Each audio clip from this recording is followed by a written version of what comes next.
Welcome to our channel. నేను మీ అంకిత. Kadapa MP Avinash Reddy రాజీనామా చేయబోతున్నారా, నిజంగా రాజీనామా చేయబోతున్నారా అనే అంశంపై చర్చించడానికి నాతో పాటు senior journalist CS Rao here with us. ఆయన అడిగి మరిన్ని విషయాలు తెలుసుకుందాం. Hi sir. హలో సార్, నిజంగానే కడప ఎంపీ అవినాష్ రెడ్డి రాజీనామా చేయబోతున్నారు అనే పుకారు అయితే వచ్చింది. సో అది ఎంతవరకు నిజమంటారు? ఎలక్షన్లు అయిపోయిన తర్వాత నుంచి ఇది వినిపిస్తుంది. ఎలక్షన్లు అయిపోయి కూడా 3 వారాలు అవుతుంది, రిజల్ట్ వచ్చి 3 వారాల పైగా అవుతుంది.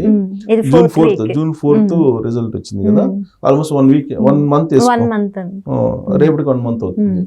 సో ఈ 1 month లో జూన్ 4th రిజల్ట్ వచ్చినప్పటి నుంచి అవినాష్ రెడ్డి రాజీనామా చేయబోతున్నాడు, ఆయన ప్లేస్ లో భారతిరెడ్డి పోటీ చేయబోతున్నారు అనేది వినిపిస్తుంది. ఎందుకు రాజీనామా చేస్తాడు? ఆయన ఎంపీగా గెలిచాడు, ఎంపీగా గెలిచిన ఆయన రాజీనామా ఎందుకు చేస్తాడని చెప్పేసి చాలా మందికి డౌట్ రావచ్చు. ఇప్పుడు లేటెస్ట్ గా జరుగుతున్నటువంటి పరిణామాలను మనం గమనిస్తే కనుక, ఇప్పుడు అవినాష్ రెడ్డి మొదటి నుంచి కూడా వివేకానంద రెడ్డి మర్డర్ కేసులో ప్రధాన సూత్రధారిగా ఉన్నారు. ఆ విషయాన్ని మనం చెప్పడం కాదు, సిబిఐ షార్ట్ షీట్ లోనే మెన్షన్ చేశారు. కాబట్టి ఆయన అరెస్ట్ చేయాలి, అరెస్ట్ చేసి జైలుకి పంపించాలి. అరెస్ట్ చేసి జైలుకి పంపిస్తే ఆటోమేటిక్గా ఎంపీ పదవికి రాజీనామా చేయాల్సి వస్తుంది. అప్పుడు బై ఎలక్షన్ వస్తుంది. ఆ బై ఎలక్షన్లో భారతిరెడ్డి ఎంపీగా నిల్చోబోతున్నారు అనేటువంటిది ఇప్పుడు లేటెస్ట్గా వస్తున్నటువంటి ఒక టాక్. ఎందుకు వస్తుంది లేటెస్ట్గా? అసలు అభ్యర్థిని కూడా ప్రకటించేసుకుంటున్నారు. తను రాజీనామా చేసినట్టు అవినాష్ రెడ్డి, ఆ అవినాష్ రెడ్డి వారసురాలుగా భారతిరెడ్డి రాజకీయాల్లోకి వచ్చి ఎంపీగా పోటీ చేయ, ఇవన్నీ ఎందుకు వస్తున్నాయి ఇప్పుడు అని అంటే, జగన్మోహన్ రెడ్డి కేసులన్నీ కూడా ఇప్పుడు మళ్ళీ విచారణకు వచ్చినాయి. ట్రయల్ దాని మీద రెగ్యులర్ ట్రయల్స్ నడవాలి అనేది సుప్రీంకోర్టు ఆర్డర్. యాక్చువల్గా సుప్రీంకోర్టు ఆర్డర్ ప్రకారం ఎప్పటి నుంచో రెగ్యులర్ ట్రయల్స్ జరగాలి, కానీ మొన్నటి వరకు జరగల. కానీ 19వ తారీఖు నుంచి రెగ్యులర్ ట్రయల్స్ జరుగుతున్నాయి. జూన్ 19వ తారీఖు నుంచి రెగ్యులర్ ట్రయల్స్ జరుగుతున్నాయి. దాని మీద రెగ్యులర్ ట్రయల్స్ మీద హైకోర్టుకి వెళ్ళారు వైఎస్ఆర్ కాంగ్రెస్ పార్టీ. హైకోర్టుకి వెళ్తే హైకోర్టు తాజాగా ఇచ్చినటువంటి డైరెక్షన్ ఏంటంటే, ఖచ్చితంగా దీన్ని స్పీడప్ చేయాలి, ఈ కేసుని రెగ్యులర్ ట్రయల్స్ చేయడమే కరెక్ట్, రెగ్యులర్ ట్రయల్స్ చేసి అవినీతి అక్రమాలను తేల్చేసేయండి, ఇంకా డిలే చేయొద్దు అని చెప్పి హైకోర్టు కూడా ఇచ్చేసింది. దీంతో ఒక పెద్ద షాక్ వైఎస్ఆర్ కాంగ్రెస్ పార్టీకి. యాక్చువల్గా సిబిఐ కోర్టులో ట్రయల్స్ జరుగుతున్నాయి, రెగ్యులర్ ట్రయల్స్ జరుగుతున్న దాని మీద ఛాలెంజ్ చేసి హైకోర్టుకి వెళ్ళారు. హైకోర్టు కూడా లేదు ఖచ్చితంగా ట్రయల్స్ జరగాల్సిందేను, ఆయన ఆస్తులకు సంబంధించి కేసులు ఆల్రెడీ ఆయన మీద సిబిఐ కేసులు కానీ ఈడీ కేసులు కానీ దాదాపుగా ఒక 20 ఉన్నాయి. ఈ 20 కేసులు పెండింగ్లో ఉన్నాయి, దాదాపు 15 సంవత్సరాల నుంచి ఉన్నాయి. ఆయన 10 సంవత్సరాల నుంచి బెయిల్లో ఉన్నారు. ఆయన ఇండియన్ చరిత్రలో 10 సంవత్సరాల పాటు బెయిల్లో ఉన్నటువంటి లీడర్ ఎవరైనా ఉన్నారంటే జగన్మోహన్ రెడ్డి. ఇన్ని సంవత్సరాల పాటు బెయిల్ మీద ఎవరు లేరు. ఆయన వాస్తవంగా ప్రతి శుక్రవారం ఈ నాంపల్లిలో ఉన్న సిబిఐ కోర్టుకి హాజరు కావాలి ఆయన. కానీ ఆయన వ్యక్తిగత హాజరు నుంచి ఉపశమనం పొందారు ముఖ్యమంత్రి కాగానే. 2019లో ముఖ్యమంత్రి అయ్యాడు ఆయన. ముఖ్యమంత్రి అయిన తర్వాత ఆయన ప్రతి శుక్రవారం హాజరు కాకుండా నాకు మినహాయింపు ఇవ్వండి అని చెప్పి పిటిషన్ వేసుకుంటే అది కోర్టు యాక్సెప్ట్ చేసింది, ముఖ్యమంత్రిగా ఉన్నాడు కాబట్టి. అంతకుముందు ప్రతి శుక్రవారం హాజరయ్యేవాడు.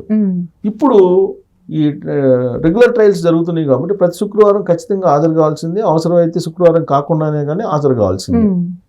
ఇప్పుడు హైకోర్టు ఇచ్చినటువంటి డైరెక్షన్ మేరకు ఖచ్చితంగా ఆయన కేసులు వీలున్నంత తొందరగా ఫైనల్ అయ్యేటువంటి అవకాశం ఉంది. ఫైనల్ అయిపోతే కనుక ఆయన జైలుకి పోయే అవకాశం ఉందని చెప్పి సర్వత్రా న్యాయ వ్యవస్థలో వినిపిస్తున్నటువంటి మాట. ఎందుకంటే 20 కేసులు ఉన్నాయి. సిబిఐ వాళ్ళు ఛార్జ్ షీట్ వేసిన దాని ప్రకారమే సుమారుగా 40,000 కోట్ల దాకా ఆయన అక్రమంగా సంపాదించారు కిట్ ప్రోకో రూపంలో అనేది వాళ్ళు ప్రూవ్ చేసి దానికి సంబంధించిన ఆధారాలని జత చేసి ఛార్జ్ షీట్ వేశారు. ఛార్జ్ షీట్ అంటేనే ఆధారాలను చూపించడం. సో దాని మీద ఆల్రెడీ ఇంతకుముందు కొన్ని ట్రయల్స్ జరిగినప్పటికీ కూడా ఒక కొలికి రాల. కానీ ఇప్పుడు రెగ్యులర్ ట్రయల్స్ కాబట్టి ఖచ్చితంగా ఒక కొలికి వచ్చేటువంటి అవకాశం ఉంది.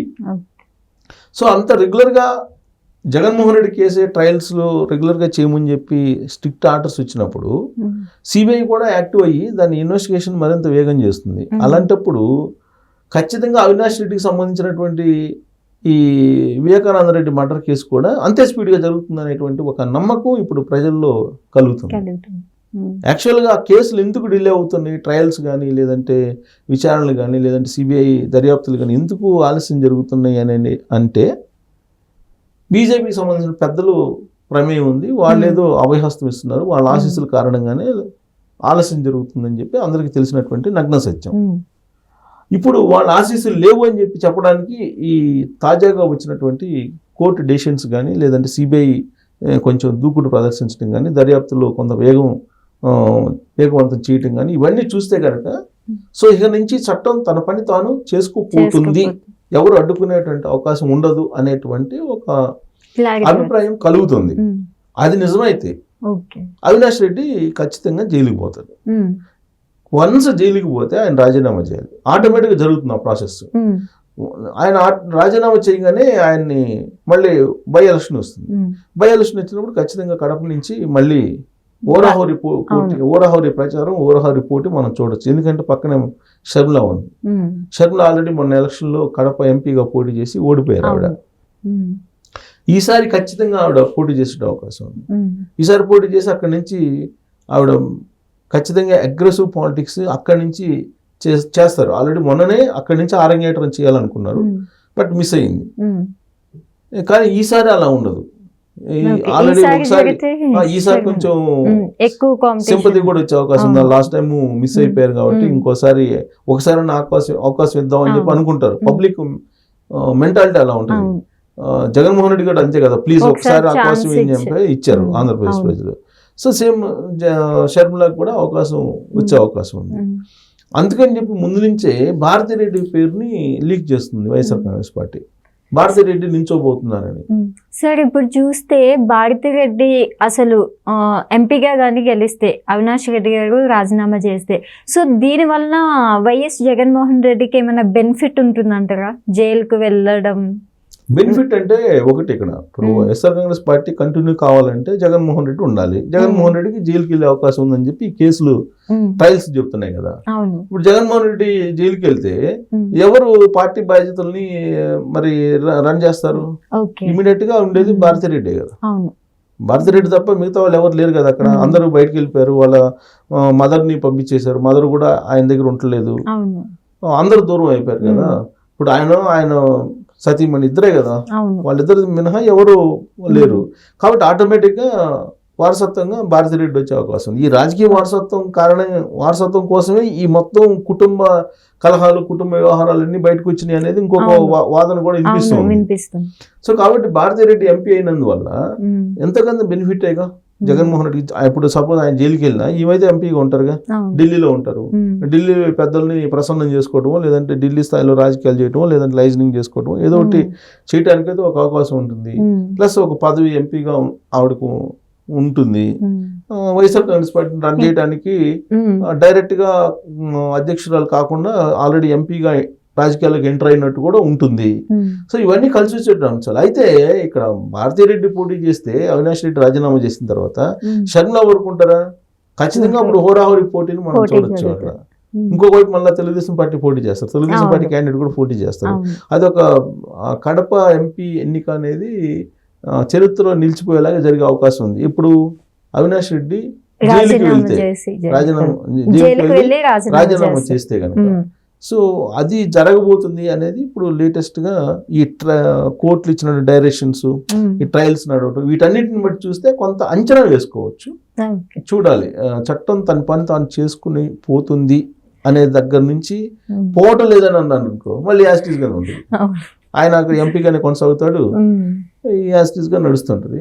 బట్ ఇప్పుడు మారినటువంటి పరిణామాలు కొంత నమ్మకం కలిగిస్తుంది. చట్టాన్ని దానిపైన దాన్ని చేసుకొని పోనిస్తారు. పోనిచ్చినప్పుడు ఆటోమేటిక్గా వీళ్ళిద్దరు జైలుకి వెళ్ళే అవకాశం ఉంది. Thank you so much. Thank you.